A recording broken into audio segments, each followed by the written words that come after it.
તું પણ આવી ગયો પાર્થ. કેમ છે? મજામાં તો છે ને?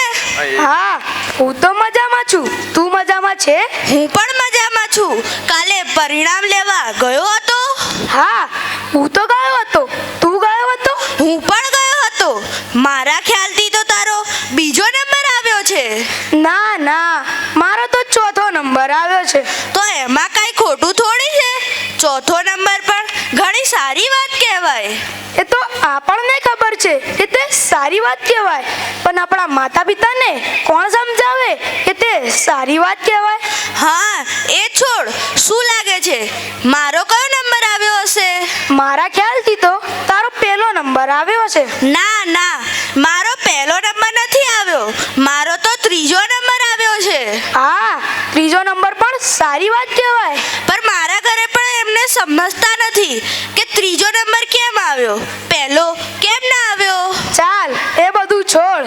આવતી વખતે વધારે મહેનત કરીશું. હા હા, ખૂબ વધારે મહેનત કરીશું. બોલ, આજે શું રમીએ? આજે તો તું જે કહે એ જ રમીશું. આજે પકડ દાવ રમીએ. પકડ દાવ? ચાલ ને રમીએ. પણ કોણ દાવ લેશે? આજે હું દાવ લઉં. તું દાવ? ચલ, પકડી શકીશ ને? હા હા, પકડી લઈશ. ચાલ તો રમીએ. ચાલ. પકડ ફટાફટ. પકડ પકડ, આ બાજુ આવ. અરે. ઝડપથી પકડ, તારી સામે ઊભો છું. આઈશ આઈશ. તારી પાસેથી નીકળી ગયો તોય તું ન પકડી શક્યો. અરે પકડીશ પકડીશ. જો તારી બિલકુલ સામે ઊભો છું. અરે આઈશ આઈશ. આવ ને આ બાજુ. અરે આઈશ. આવ આવ, આ બાજુ આવ. અરે આઈશ આઈશ. જો તારી પાસેથી નીકળીશ પણ તું નહીં પકડી શકે. તું પકડતો કેમ નથી? આટલી બધી વાર કરે છે.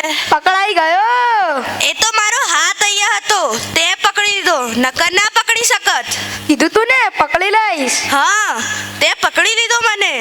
અરે જો સુજલ, પેલો ચિંતન આવે છે.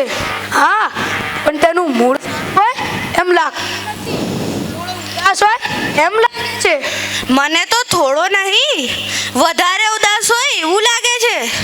જો જો, આપણી તરફ જોતો પણ નથી. કંઈ થયું હોય એવું લાગે છે. ચાલ ને એની જોડે જઈએ. ચાલ.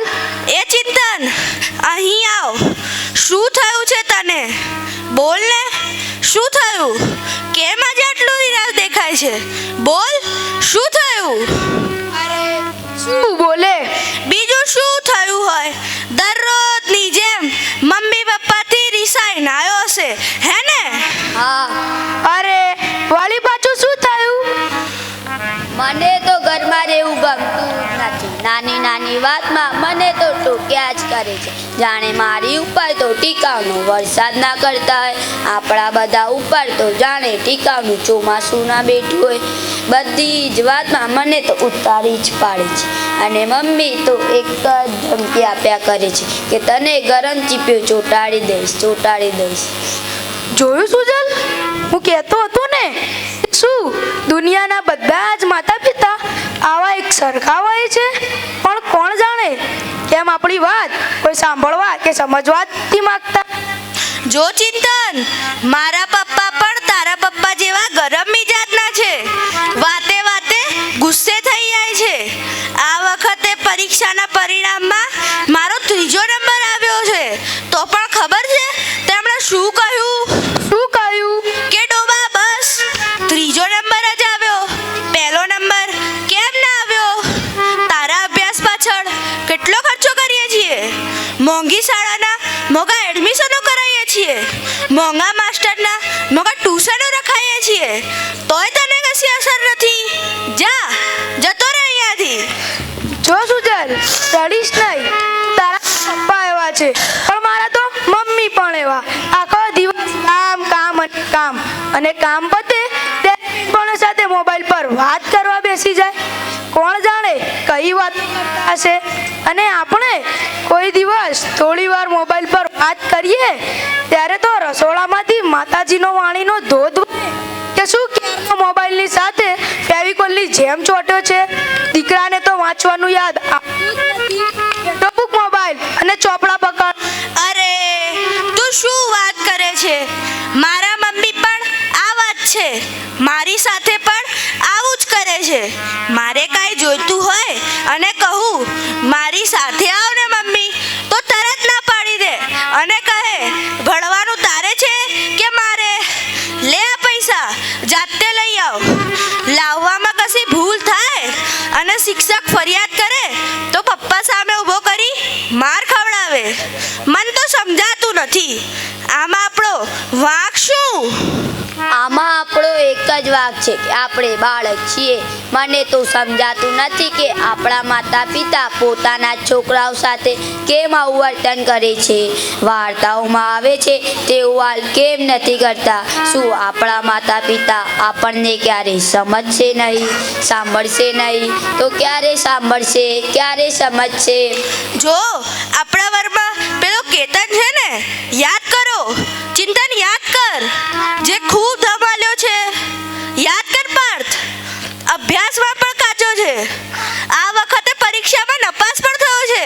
યાદ કરો, તમને યાદ આવશે. વિચારો તો ખરી.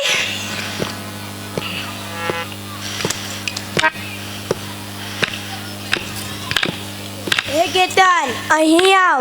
જો તારા માટે શું લાવ્યો છું. લે આઈસ્ક્રીમ. તેના માતા પિતા તેને કેટલો વાલ કરે છે.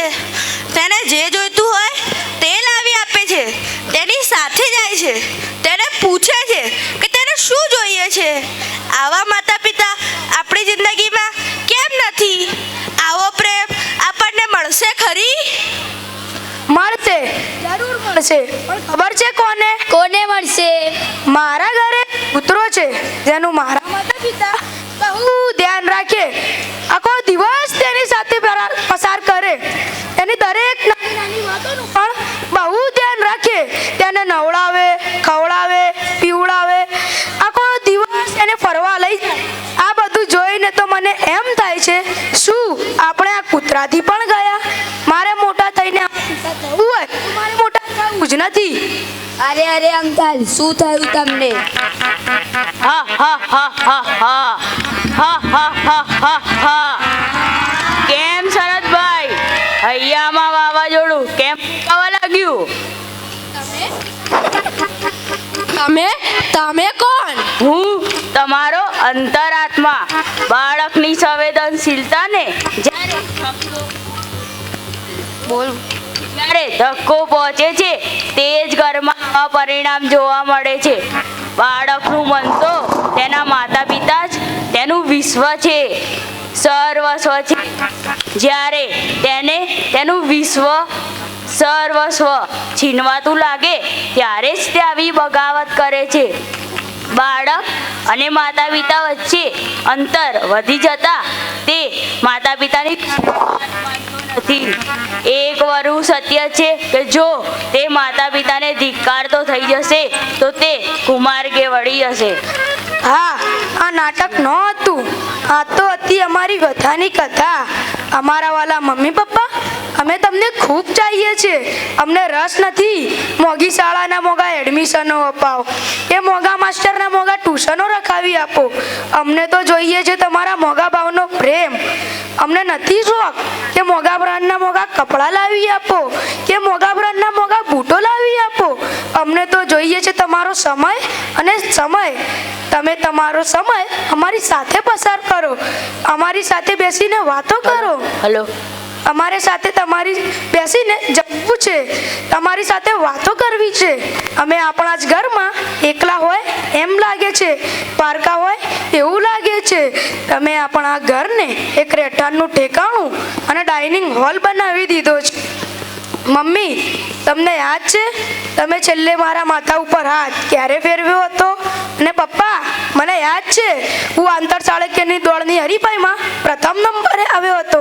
ત્યારે તમે મારા ઇનામ વિતરણના કાર્યક્રમમાં આવવાના બદલે લાયન્સ ક્લબમાં ગયા હતા. અને મમ્મી, તમે તમારી કીટી પાર્ટીમાં ગયા હતા. મમ્મી પપ્પા, અમે ભૂખ્યા છે તમારી હૂંફના, અમે તરસ્યા છે. આવી ગયો બેટા તો ટહુકાર સાંભળવાના. અમે ટીકાઓની ટીક ટીકથી થાકી ગયા છીએ. અમને જરૂર છે તમારા અનુભવના ટેકાની. મળશે ને પપ્પા? હવે તો અમને સાંભળશો ને? બેટા અમને માફ કરી દો. અમને અમારી ભૂલ સમજાઈ ગઈ છે. હવે અમે તમને સાંભળીશું અને તમારી સાથે સમય પસાર કરીશું.